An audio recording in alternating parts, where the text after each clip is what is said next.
I'm talking about the kind of city that idolizes a masked vigilante. Gotham City is proud of an ordinary citizen standing up for what's right.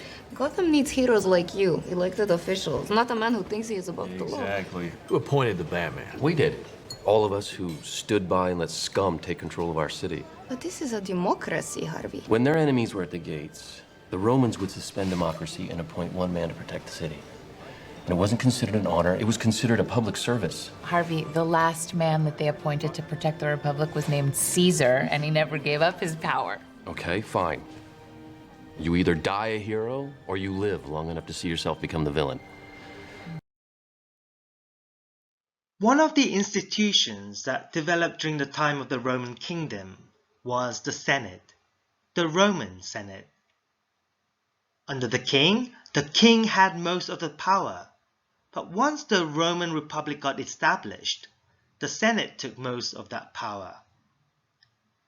It is important to realize that the Senate was not the only institution or position within the Roman Republic. They were the consuls. They were like the executives. They had the executive power like today's presidents. They were the ones running the government.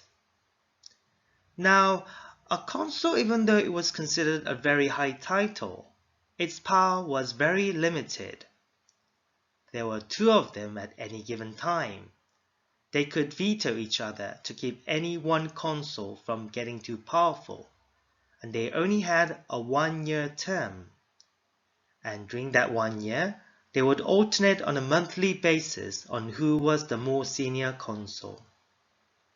So you could imagine the consuls were limited in many ways.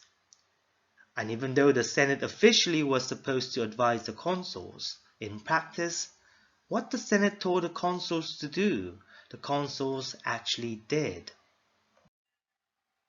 However, during a military emergency or to undertake a specific duty, the Senate appointed a dictator who was entrusted with the full authority of the state.